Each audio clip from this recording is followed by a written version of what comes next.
Good morning dear student. आज हम अपने एक बहुत इम्पॉर्टेंट टॉपिक जो नॉर्मली हमें लगता है कि बहुत सिंपल सी चीज़ है बट हमारी डेली रूटीन की लाइफ से ही रिलेटेड है, अर्बनाइजेशन। अर्बनाइजेशन का मतलब होता है कि हम यानी कि जो लोग हैं वो गांवों को छोड़कर शहर की तरफ जा रहे हैं। छोटे छोटे कस्बों से निकलकर वो अपने नए शहरों में या नगरों से नए बड़े शहरों में जाने के जो उनकी कोशिश है उसे हम कहते हैं अर्बनाइजेशन। जनसंख्या वृद्धि के कारण लोगों की सुविधाएं दिन प्रतिदिन बढ़ती जा रही हैं क्योंकि उन्हें रोज़ नई फैसिलिटी चाहिए, जिसके कारण क्या है लोगों का झुकाव जो है वो शहरों की तरफ ज़्यादा हो गया है। तो आज हम इसी टॉपिक पे बात करने वाले हैं कि ऐसा क्यों है और इसके क्या क्या दुष्प्रभाव पड़ते हैं हमारे इन्वायरमेंट के ऊपर। आजकल जो हमारा टाइम है वो टेक्निकल टाइम चल रहा है, लोग मॉडर्न होते जा रहे हैं, लोगों की फैसिलिटीज़ चाहिए, उन्हें नई नई नॉलेज चाहिए। तो जिसके कारण क्या है बच्चों की स्टडी को लेकर या हम अपने काम धंधों को लेकर भी शहरों की तरफ अपना रुझान कर रहे हैं। लोग गांवों को छोड़कर शहरों की तरफ जा रहे हैं क्योंकि वहाँ पे क्या है उद्योग धंधे हैं, फैक्ट्रीज लगी हुई हैं। तो कुछ लोग काम की तलाश में जाते हैं, कुछ अपने बच्चों के एजुकेशन के लिए जाते हैं, कुछ अपने लाइफस्टाइल को इम्प्रूव करने के लिए जाते हैं और मोस्ट इम्पॉर्टेंट कुछ गांव में जो इन्वायरमेंट है जिसमें हम ये भी कह सकते हैं कि सुविधाएं कम हैं, उन सभी से बढ़कर कुछ नया चाहते हैं, इसीलिए वो शहरों की तरफ रुझान कर रहे हैं।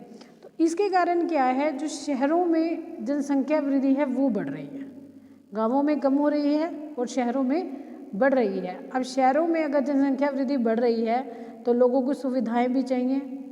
जैसे हम पहले भी बात कर चुके हैं कि अगर हमें कहीं रहना है तो हम वहाँ के एरिए को, वहाँ के जंगलों को काट देते हैं। मकान बनाने के लिए हम जिन जंगलों को काट रहे हैं, जिन पेड़ों को काट रहे हैं, वो तो हमारा नुकसान हो ही रहा है, लेकिन उसके बाद जब हम वहाँ बस रहे हैं तो वहाँ पर भी हम उसके जल का, मिट्टी का, वायु का, सभी का इस्तेमाल करते हैं। और जैसे जैसे जनसंख्या बढ़ रही है वैसे वैसे हमारे यातायात के साधन भी बढ़ते हैं। शहर में जितने लोग होंगे उतने साधन बढ़ेंगे, तो उससे क्या है कि हमारे इन्वायरमेंट में धुआं भी बढ़ रहा है, यानी वायु प्रदूषण भी बढ़ रहा है। लोग जो हैं वो जागरूक नहीं हैं कि प्रदूषण हो रहा है, इसलिए वो अपने जो गंदगी है वो कहीं भी फेंक देते हैं। कूड़ा करकट के ढेर जो हैं वो सबसे ज़्यादा शहरों में ही लगते हैं क्योंकि वहाँ पे भी उनको दबाने का या उनको जलाने का कोई विशेष प्रबंध नहीं होता। तो जिस हिसाब से जनसंख्या बढ़ती है उस हिसाब से हमारा जो एनवायरनमेंट है वो भी पोल्यूशन से ग्रसित हो रहा है। तो इसका मुख्य कारण यही है कि जनसंख्या के बढ़ने के साथ साथ या लोगों में जो आजकल टेक्निकल लोगों की जो डिमांडें बढ़ रही हैं, मॉडर्नाइजेशन जो हमारा रुझान हो रहा है लोगों का, उसके प्रति जो लोग जागरूक हो रहे हैं उसके कारण वो क्या करते हैं कि गांवों को छोड़कर शहरों में बसना शुरू कर देते हैं। आपने अब देखा होगा कि जैसे लॉकडाउन हुआ तो बहुत सारे लोग जो हैं वो अपने घरों की तरफ वापस गए हैं। अब वो लोग जो अपने गांवों में वापस गए हैं, इट मीन्स कि कितनी जनसंख्या हमारी शहरों में रह रही थी, उसमें से कुछ लोग तो फुटपाथ पे रह रहे थे। कुछ क्या हम यूँ कहें कि 50% से ऊपर लोग तो ऐसे थे जो फुटपाथ पे ही रह रहे थे या झोपड़ियों में रह रहे थे, जो अपना जीवन वहीं व्यतीत कर रहे थे। जो लोग रह रहे हैं उन्हें जगह भी चाहिए, साफ पानी भी चाहिए, गंदगी भी होती है। तो ये सभी इफ़ेक्ट होते हैं कि शहरों में क्या है इन्वायरमेंट जो है वो ज़्यादा प्रदूषित होता जा रहा है क्योंकि लोग वहाँ ज़्यादा जा रहे हैं और गाँवों को छोड़ रहे हैं। एक तरफ से इसका मेन कारण हम ये भी कह सकते हैं कि जो आजकल हमारा एजुकेशन सिस्टम है, हम अपने बच्चों की अच्छी एजुकेशन के लिए भी, अच्छे कॉलेज के लिए, अच्छे स्कूल के लिए, इंग्लिश मीडियम स्कूल्स के लिए हम खुद को भी बच्चों के साथ शहरों में ट्रांसफ़र कर रहे हैं कि बच्चे को पढ़ाने के लिए हम अच्छे कॉलेज चाहिए, हमें अच्छे इंस्टीट्यूट चाहिए, हमें कोचिंग सेंटर चाहिए, नई नई फैसिलिटी या जॉब का भी हम लगा सकते हैं। तो उसके लिए हम क्या करते हैं, अपने गाँवों को छोड़कर हम शहरों की तरफ चले जाते हैं। जहाँ ये एक अच्छी बात है कि शहरों में फैसिलिटी मिलती है, वहीं दूसरी तरफ हमारा नुकसान ही होता है कि जैसे जनसंख्या बढ़ती है वैसे वैसे प्रदूषण भी बढ़ता जा रहा है। क्लियर है? अब इसका हमारे इन्वायरमेंट पे इफ़ेक्ट कैसे पड़ता है अभी हम बात कर रहे थे कि वेस्ट जो हमारा होता है मटेरियल, प्लास्टिक है जो दबता नहीं है, मरता नहीं है बहुत सालों तक। कुछ वेस्ट मटेरियल ऐसे होते हैं जो मिट्टी में दबाने से ख़त्म हो जाते हैं, और कुछ ऐसे होते हैं जो बहुत लॉन्ग टाइम तक नहीं होते। कुछ प्रोडक्ट ऐसे होते हैं जो रिसाइकिल हो जाते हैं, जिनको दोबारा, लेकिन ये नॉलेज आम जनता को, आम लोगों को नहीं है। गांव में तो हमें पता है कि अगर हम कोई हरी सब्जियां छिलते हैं या कोई हमारा जो ऐसा कचरा होता है वो हम जानवर को डाल देते हैं, लेकिन शहरों में ऐसा नहीं है। वो सभी कचरे को, चाहे वो हरा है चाहे वो दूसरा है, दोनों को ही इकट्ठा डाल देते हैं, जिसके कारण क्या है, वो ढेर लगातार बढ़ते जा रहे हैं। उनको जलाने की, उनको दबाने की कोई भी सुविधा शहरों में नहीं है।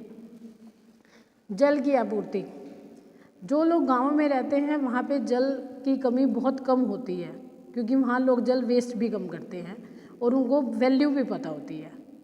इन्वायरमेंट भी अच्छा होता है, तो वहाँ पे वर्षा का भी कोई ज़्यादा दिक्कत नहीं होती। लेकिन शहरों में क्या है, जितनी जनसंख्या है, अब सभी को पानी की सप्लाई चाहिए। नहरें, नदियाँ तो हमारी, आपने सुना होगा, तालाब गाँव में होते हैं, तो शहरों में ये फैसिलिटीज़ नहीं होती, क्योंकि लोगों ने पेड़ भी काट दिए हैं, तो वहाँ पे इन्वायरमेंट का भी बहुत प्रॉब्लम रहता है। तो इसके कारण क्या है कि पानी की सप्लाई में भी बहुत दिक्कत रहती है।